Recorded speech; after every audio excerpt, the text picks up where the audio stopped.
अस्सलाम वालेकुम गाइस, आप लोग देख रहे हैं थ्रेड्स ऑफ अर्थ के साथ। मैं हूं एहसान मुनीर। क्या बताऊं आप लोगों को कि मैं किस जन्नत में अभी रह रहा हूं। एक ऐसे जन्नत में, समझो जन्नत की तरह ही है मेरा गांव। मेरा गांव का नाम है खपलू कांदे, यानी मैं ये ज़िला गंगशे के अंदर ही आते हैं। कांदे नाम है इस गाँव का। यहाँ पर अभी मैं आया हुआ हूँ, कुछ अपने जो ईद की छुट्टियों में मैं आया हुआ हूँ। दिल कर रहा है कि मैं यहाँ से वापस जाऊँ ही नहीं, क्योंकि बहुत खूबसूरत है ना ये। लेकिन क्या करें, मेरी पढ़ाई है, मुझे जाना तो पड़ेगा। खैर, मैं आप लोगों को ये बताना चाहता था कि मेरे गांव में क्या क्या चीज़ें, थक भी गया हूँ। बहुत ज़्यादा यहाँ पर चीज़ें हैं, जैसे कि ये दरिया है, जैसे कि ये पहाड़ है। ये देखो, हर तरफ पहाड़ ही हैं। वो कहते हैं ना, पहाड़ी सिलसिले चारों तरफ और बीच में हम हैं, मिसाल है गोहर नायाब कि हम पत्थर में रहते हैं। बिल्कुल ऐसा ही है कि हम बिल्कुल पहाड़ी के बीच में ही रहते हैं। लोग कहते हैं पहाड़ी के बीच में रहते हैं तो जंगली है। नहीं यार, पहाड़ एक बहुत बड़ी नियामत है, किसने कहा ये है। और यहाँ पर ग्रीनरी भी है, बहुत खूबसूरत। देखो ना, ग्रीनरी अभी मैं तो समझता हूँ अल्लाह ताला की एक ऐसी नियामत है जो हमें यहाँ पर ग्रीनरी देखने को मिल रहा है। क्यों? क्योंकि अभी ये देखो, उस पहाड़ के ऊपर वहाँ पर तो बर्फ़ है, फिर ग्रीनरी कैसे आ गई? वहाँ पर देखो मशरूम पे, वहाँ भी बर्फ़ है, फिर भी यहाँ पर ग्रीनरी आई, तो अल्लाह ताला की नियामत ही है ना। क्योंकि बाकी जगहों पर तो ग्रीनरी होते हैं, क्योंकि वहाँ पर गर्मी होती है, वहाँ पर कोई रेन बहुत ज़्यादा होती है, वहाँ पर पानी का कोई मसला नहीं है, वहाँ पर बर्फ़ नहीं होते, वहाँ पर सर्दी नहीं होते, वहाँ पर सिर्फ गर्मी होते हैं, तो ग्रीनरी तो होते हैं। लेकिन यहाँ पर क्या है, ग्रीनरी होते हैं। ग्रीनरी है तो ये बहुत बड़ी बात है, बहुत बड़ी बात है। मतलब एक आम लोगों की फहम से भी मतलब आगे वाली बात है ना ये देखो। और क्या कहते हैं, अभी मैं अपने आबादी से बहुत दूर आया हुआ हूँ। ये देखो आबादी वहाँ पर है, वहाँ पर अभी मोबाइल में जूम करके भी नहीं आ रहा, वहाँ पर है। और मैं यहाँ पर से कोई 5-6 किलोमीटर दूरी पर आया हूँ अपने कुछ काम के सिलसिले में। और अभी मैं आप लोगों को ये बताना चाहता था कि मेरे गांव की खूबसूरती क्या है। खूबसूरती इन पत्थरों में है, इन पहाड़ों में है, इन ग्रीनरी में है, इन दरियाओं में है। इन एक ऐसी आप लोगों को यहाँ पर जब आप लोग आओगे ना, तो आप लोगों को नंगमा वैली जाना, नंगमा वैली के बारे में आप लोगों ने सुना होगा। और नंगमा वैली इंशाल्लाह अगर आप लोग चाहें तो आ भी सकते हैं। नंगमा वैली जो कि एक बहुत ही खूबसूरत जगह का नाम है। आज असल में ये वीडियो बनाने का मेरा मकसद यही है कि मैं आप लोगों को नेचर के हवाले से थोड़ा सा बताऊं, हमारे गांव के ब्यूटी के हवाले से थोड़ा बहुत मैं आप लोगों को बताता फिरूं। क्योंकि हमारा मकसद ये है कि इन ब्यूटीज़ के बारे में पढ़ना और इन ब्यूटीज़ पर जो ख़तरात जो लाहिक हैं उनके बारे में बताना। तो नंगमा वैली इस वक्त न्यूयॉर्क टाइम के अंदर 52 नंबर पर आते हैं, यानी 52वें नंबर पर आते हैं। लेकिन एक मसला है नंगमा वैली के साथ। मसला ये है कि जैसे कि यहाँ पर दरिया है ना, ये दरिया आ रहा है, बिल्कुल ये दरिया जैसे कि इन ग्रीनरी को अगर हो सके तो 2-3 सालों में एक काट सकता है, काट के अपने साथ बहा के ले जाएगा। इसी तरह बिल्कुल नंगमा वैली के जो ग्रीनरी है ना, उसके साथ भी यही मसला है। हमारे पास इतना कोई फाइनेंशियल वो है नहीं, क्या कहते हैं, फाइनेंशियली हम इतने इकोनॉमिकली हम स्ट्रांग नहीं है, तो हम वहाँ पर कोई इतना ख़ास उस पानी को रोकने के लिए, पानी को या दूसरी तरफ बहा ले जाने के लिए हमारे पास कोई इतना इकोनॉमिकली हम इतने स्ट्रांग नहीं है, जिसकी वजह से हम नहीं कर पा रहे।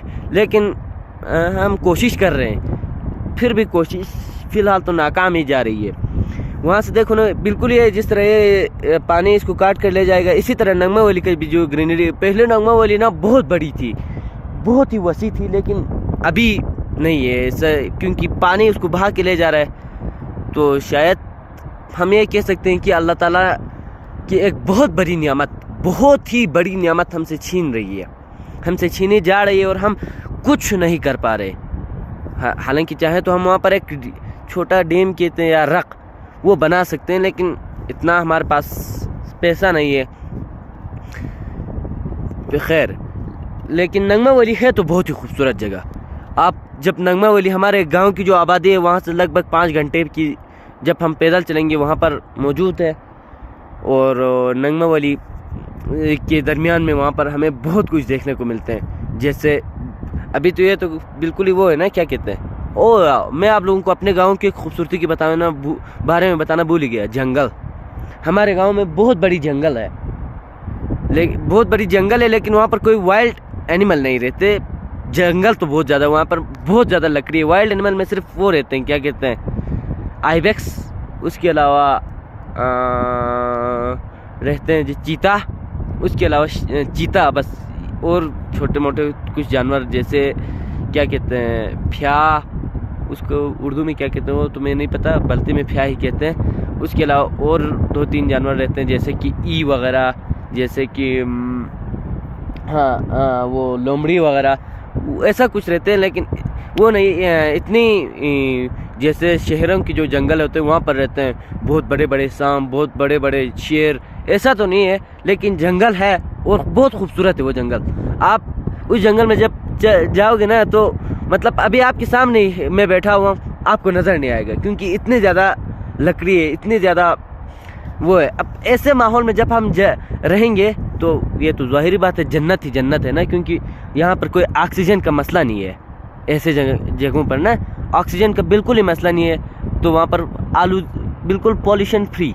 जब आप नगमा वैली जाओगे तो आपको पॉल्यूशन का कोई मसला नहीं होगा। दूसरी बात, नगमा वैली के हवाले से बहुत ज़्यादा ग्रीनरी है। तीसरी बात, नगमा वैली के हवाले से यहाँ पर सूरज चमक रहा है, सूरज निकल रहा है, लेकिन यहाँ पर आपको सामने आपके पास बर्फ़ है। क्या खूबसूरत नज़ारा होगा, आपको सूरज भी बर्फ़ भी दोनों साथ साथ देखने को मिलेगा। तीसरी बात, आपको वहाँ पर ग्रीनरी है। चौथी बात, वहाँ पर पहाड़ है, ऐसे खूबसूरत पहाड़ हैं, ऐसे क्या बताऊँ आप लोगों को। चौथी बात, ऐसे खूबसूरत आप लोगों को परिंदों से भी आपका वास्ता होगा, और भी आपको बहुत कुछ देखने को मिलेगा। लेकिन नगमा वैली है तो बहुत खूबसूरत, ये तो है, खूबसूरत है, कोई शक नहीं है, लेकिन ये खूबसूरती हमसे छीन रही है ना, क्योंकि यहाँ पर जो पानी आ रहा है, वो पानी उसकी जो ग्रीनरी है उसको बहा कर ले जा रहा है। तो ये इस वक्त बहुत बड़ी मसला हो रहा है। अब नगमा वैली जब नहीं रहेगा तो न्यूयॉर्क टाइम में 52 नंबर पर भी नहीं रहेगा। अब न्यूयॉर्क टाइम में क्या है, इस नगमा वैली का नक्शा ही पूरी दुनिया से निकल कर चले जाएगा। अब नगमा वैली की वजह से हमारे जो कौमी मैशियत है उस पर भी बहुत ज़्यादा इफेक्ट पड़ सकता है, अगर नगमा वैली का जो ग्रीनरी है वो अगर ख़त्म हो जाए, क्योंकि टूरिस्ट आते हैं यहाँ पर, कोई सालाना 100 ग्रुप आते हैं, 100 ग्रुप कभी 50 ग्रुप सालाना आते हैं। अब 50 ग्रुप फॉरेन जगह से जब आते हैं तो वो हमारा वीज़ा लेकर, हमारा वो मुल्क हर पासपोर्ट बना के वीज़ा लेकर इतना सब कुछ करके आते हैं। और हमारे गांव में भी नगमा वैली की वजह से बहुत ज़्यादा फ़ायदे पहुंचते हैं, क्योंकि जैसे कि हमारे जो लोग हैं जिनका थोड़ा इकोनॉमी का मसला है, वो लोग नगमा वैली मतलब समझो बाज़ लोग हमारे नगमा वैली से 4-5 लाख रुपए सालाना कमाते हैं, बाज़ लोग 2-3 लाख रुपए कमाते हैं। मतलब रोज़गार का एक बहुत बड़ा ज़रिया है ये नगमा वैली, लेकिन ये भी छीनी जा रही है। जैसे क्या बताऊँ आप लोगों को, नगमा वैली की वजह से हमारी इकोनॉमी पर भी बहुत इफेक्ट पड़ रहा है। लेकिन ये नगमा वैली रहेगा ही नहीं तो ना यहाँ पर कोई 4-5 लाख तो क्या 1 रुपये भी नहीं कमा सकते, क्योंकि यहाँ से कोई नगमा वैली ही नहीं रहेगा ना, क्योंकि बहुत ज़्यादा लोग इसकी ग्रीनरी से मुतासिर होकर आते हैं। लेकिन जब वो ग्रीनरी ही नहीं होगा तो कुछ भी नहीं होगा। ये बहुत बड़ी ख़तरा हमारे लिए लाहिक हो सकते हैं। और आप लोगों को बताता चलूँ, नगमा वैली की वजह से नगमा वैली को हम अपने मीडियो पर्पज़ के लिए भी इस्तेमाल करते हैं, जैसे कि चरागाह। वहाँ पर हम चरागाह तो नहीं कह सकते, हमारे जो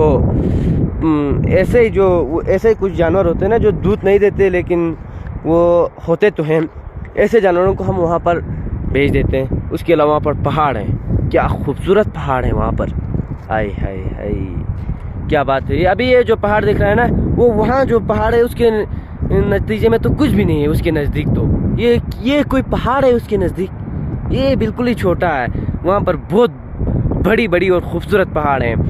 इंशाल्लाह मैं आप लोगों को अपने चैनल पर कुछ पिक्स भी भेजूँगा नगमा वैली के हवाले से, उसकी ग्रीनरी के हवाले से, और अभी वो जो पानी उसको किस तरह से बहा कर ले जा रहा है वो भी मैं आप लोगों को ज़रूर भेजूँगा। अभी के लिए फ़िलहाल इतना है, लेकिन नगमा वली अगर आप लोग चाहें तो विज़िट करने के लिए आ सकते हैं। हमारे वीडियोस को लाइक कीजिए, चैनल को सब्सक्राइब कीजिए। खुदा हाफिज़। आप लोगों का दोस्त एहसान मुनीर आज के लिए आप लोगों से बस खुदा हाफिज़ कहते हैं। ओके, खुदा हाफिज़।